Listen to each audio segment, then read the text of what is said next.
Okay, dengar ni. F1 musim 2026 bakal jadi antara perubahan paling besar dalam sejarah sukan ni. Pertama, kereta F1 akan jadi lebih ringan dan lebih kecil. Bukan lagi berat macam sekarang. Maknanya pemandu kena lebih precise, bukan sekadar tekan minyak je. Kedua, enjin berubah dengan kesemuanya. Sekarang 50% kuasa elektrik dan 50% petrol. Dan semua guna fuel yang sustainable.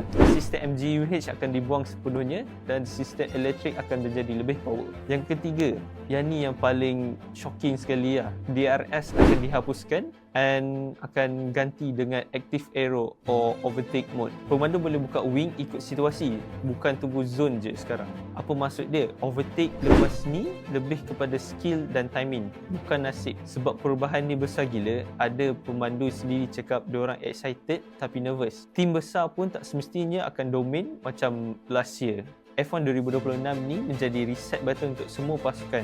Soalan dia, ini buat F1 lagi best atau lagi huru-hara? Jom kita tengok.